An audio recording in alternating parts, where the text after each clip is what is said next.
जगन्नाथ जी पूछते हैं कि गुरुदेव, मेरा प्रश्न है, जब मेरी ही शक्ति से शरीर मन बुद्धि इंद्रियां काम कर रही हैं, तो फिर एक समय आने पर ये काम करना बंद क्यों कर देते हैं? यानी शरीर की मृत्यु क्यों हो जाती है, जबकि मैं और मेरी शक्ति तो हर समय मौजूद है। जब मैं शक्ति कह रही हूं तो इसका मतलब ये नहीं है जो आप समझ गए हैं। शरीर का जो स्वरूप है वह है पंचभौतिक, तो अपने साथ ये एक एक्सपायरी डेट लेके ही पैदा होता है। कुछ हमारे शरीर की एक्सपायरी डेट हमारे कर्म अनुसार होती है। हमारा प्रारब्ध इस पर्टिकुलर जन्म में कितनी आयुष देता है ये हमारे कर्म पर निर्धारित होता है। मैं देखती हूँ 95, 90, 100 के कई लोग हो जाते हैं, वो रोज रोते हैं मौत क्यों नहीं आती। और फिर मैं देखती हूँ वो लोग जो कम उम्र में मर जाते हैं, और वो तो मरना भी नहीं चाहते। एक मरना चाह रहा है, एक जीना चाह रहा है, पर कोई मर रहा है और कोई जिए चला जा रहा है। इतना फर्क क्यों? क्योंकि उसके कर्म का विधान उतना था। हम लोग जब देखिए अपना अल्ट्रासाउंड, कभी तकलीफ कोई हो डॉक्टर कहता अल्ट्रासाउंड कराओ, कभी कहते ब्लड टेस्ट करा लो, वही पता चले सब ठीक ठाक है कि नहीं। आपका LFT, आपका KFT ठीक है या नहीं, लिवर फंक्शन, किडनी फंक्शन ठीक है या नहीं। बहुत अच्छी बात है। काश एक ऐसा प्रोग्राम होता। US में इंश्योरेंस कंपनी उसको कहते हैं मोर्टेलिटी एक्सपर्ट। मोर्टेलिटी एक्सपर्ट मतलब कि वो आपका ब्लड सैंपल लेगा और ब्लड सैंपल की स्टडी करके वो ये एक अंदाज दे देता है कि ये बंदा 5 साल और जिएगा या 10 साल और जिएगा या 15 साल जिएगा, या इसके कैंसर होने की संभावना है, या ये फॉर एग्जांपल अगर किसी का ट्राइग्लिसराइड 300 तक चला गया है, 400 तक चला गया है, टोटल कोलेस्ट्रॉल उसका 800 पार कर गया है, CRP है, मतलब इन्फ्लेमेशन है बॉडी में, होमोसिस्टीन खराब है जिसका, तो मतलब आर्टरीज तो चोक हुई पड़ी उसकी। आसान है ना कहना कि ये तो मरेगा, आप किसी भी समय हार्ट, ब्रेन, लीवर, कोई स्ट्रोक हो जाएगा। तो वो ब्लड सैंपल की बेस पर एक साइंटिफिक इवैल्यूएशन करते हैं, उनको कहते हैं मोर्टेलिटी एक्सपर्ट। एक नए किस्म का कैरियर है, और इंश्योरेंस कंपनी देखती है कि भाई आप करके हमें बताओ, और फिर हम देखेंगे कि इसको कितनी इंश्योरेंस देनी है जिसमें कंपनी का फायदा हो, कंपनी को नुकसान नहीं होना चाहिए। जैसे ब्रेका जीन होता है, अगर वो ब्रेका जीन किसी के है तो चांसेस है कि उस स्त्री के ब्रेस्ट कैंसर होने की संभावना है।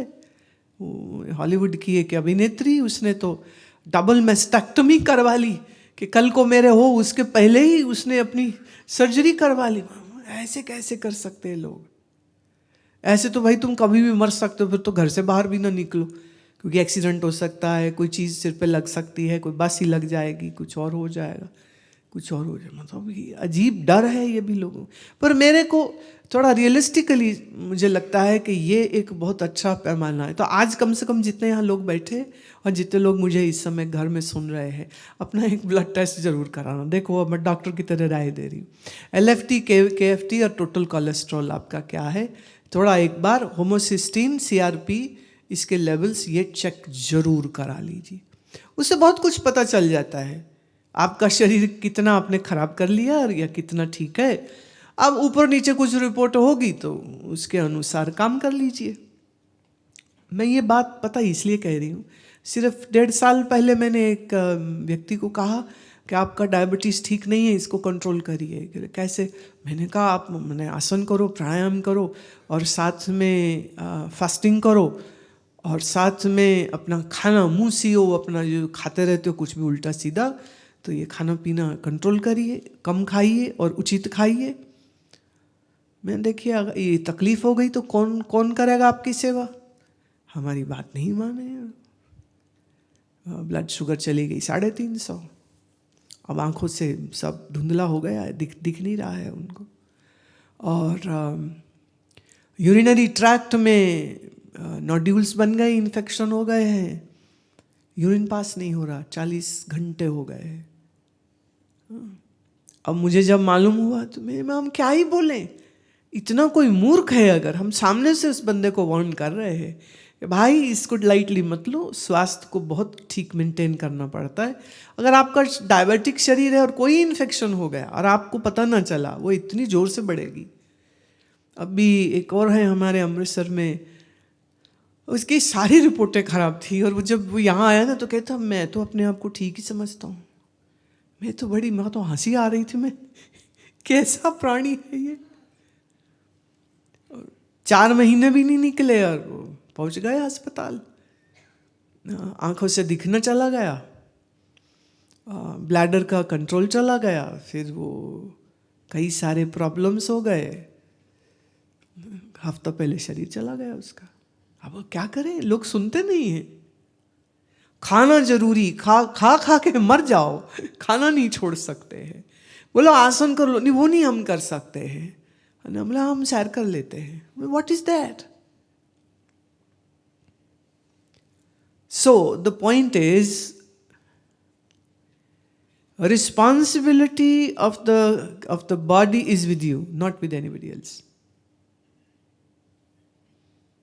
with you. तो शरीर की जो बनतर है, जो शरीर की हमारी कंपोजिशन है, वो ऐसी है कि ये एक्सपायरी डेट के साथ आती हो जाएगा। मन का काम है विचार करना और बदलना, ये मन का स्वभाव है, वो तो होगा। और शरीर मन बुद्धि हम नहीं हैं, हम चैतन्य स्वरूप हैं। तो इसका अर्थ ये नहीं है कि आपका शरीर अब अजर अमर अविनाशी होगा क्योंकि आपने जान लिया कि आपका स्वरूप सच्चिदानंद है। स्वरूप सच्चिदानंद है, शरीर तो असत्य है, शरीर तो जड़ है, शरीर तो दुख रूप है। आप शरीर में सच्चिदानंद ढूंढ रहे हो क्या?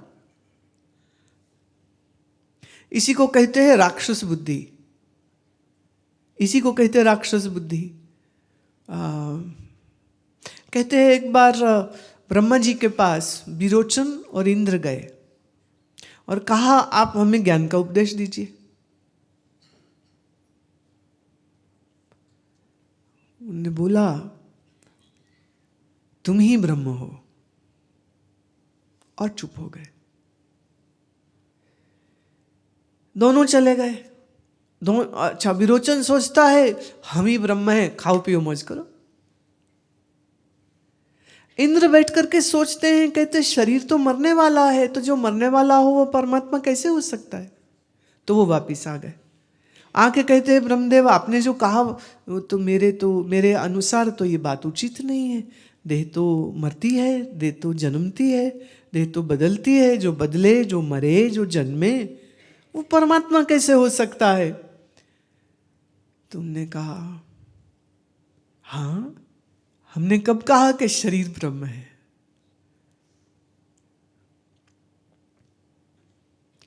एक ने समझ लिया शरीर ही ब्रह्म है और वो राक्षसी हो गया। एक विचार करता है और वो वापिस आता है और फिर पूछता है, फिर समझाते हैं वो उसको। तो एक समय ऐसा आता है वो कहते हैं अच्छा है ये, अच्छा शरीर को तो प्राण चलाता है, प्राण ब्रह्म, अच्छा मेरा प्राण ही ब्रह्म है। इंद्र गए, फिर विचार करते हैं, बोले प्राण तो ऊपर नीचे होता रहता है, बदलता रहता है, एक सा नहीं होता है, जड़ होता है प्रकृति का। फिर वापिस आ गए, ब्रह्मदेव आपने कैसे कहा कि प्राण ही ब्रह्म है? वो तो ब्रह्म नहीं हो सकता, दोनों का स्वरूप अलग अलग है। हाँ, मन ही ब्रह्म है, सारा संसार ब्रह्मांड इसी मन से है, मन से जाना जाता है, मन से व्यवहार होता है। ठीक, इंद्र फिर विचार करते हैं, विचार करके कहते हैं कि मन तो सुषुप्ति में रहता नहीं, तो जो किसी स्थिति में है और दूसरे में नहीं है उसको हम परमात्मा कैसे कह सकते हैं? फिर आ गए वापिस, ब्रह्मदेव मेरे मन में संशय है, पूछो। ब्रह्मा जी कैसे गुरु हैं, इतनी सी बात बोलते हैं, चेला मत्था पच्ची कर करके फिर वापिस आता है, फिर इतनी सी बात बोलते हैं, वो फिर मत्था पच्ची कर करके वापिस आता है। ऐसे ज्ञान अब हम सारा का सारा एक ही दिन बता देते हैं। हम सोचते हैं हम ब्रह्मा से ज़्यादा से आने हैं, पर फर्क कोई नहीं पड़ता क्योंकि आपने उसके ऊपर तो विचार नहीं करना है। पर ये कथा ये कहती है कि ज्ञान का जो पचन है वो ज़्यादा इम्पोर्टेंट है। जो सुना उस पर विचार करके उसकी जो कन्विक्शन आती है वह आपकी विचार से आती है और फिर धीरे धीरे समझ बढ़ती है। तो शरीर का धर्म है, ये पंच तत्व से बना है, बहुत कम समय रहता है और लीन होता है। मन माया का बच्चा है तो माया से चलता है। माया मतलब जो हो नहीं पर प्रतीति होवे। इसलिए मैं स्वरूप से तो सदा हूँ, सदा रहूँगा, लेकिन इसका अर्थ ये नहीं है कि शरीर भी सदा रहेगा। शरीर सदा किसी का भी नहीं रहेगा। चाहे कोई ज्ञानी हो जाए, चाहे ब्रह्मज्ञानी हो जाए, चाहे योगी हो जाए, चाहे हवा में उड़ने वाला योगी हो जाए, तो भी एक समय आएगा उसका शरीर भी खत्म हो जाएगा। और हमने तो ऐसे ऐसे सिद्ध योगी देखे ना। एक जिनने कायाकल्प किया, आयु शरीर की उस समय पर उनकी 154 ईयर्स थी, और अगर आप शरीर देखेंगे तो लगेगा 65 और 70 के बीच के होने चाहिए।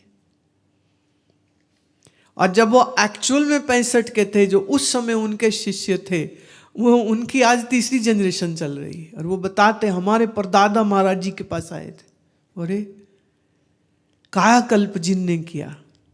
और पूज्य स्वामी सुब्रमण्यम जिन्होंने अद्भुत आसनों और प्राणायाम के ऊपर अपनी दक्षता हासिल करी, मैंने ऐसा अद्भुत योगी। पर आज तो दोनों का शरीर नहीं है ना। तो शरीर की तो लिमिट है, स्वरूप की कहीं भी नहीं है। इसलिए दोनों का खिचड़ी मत बनाइए।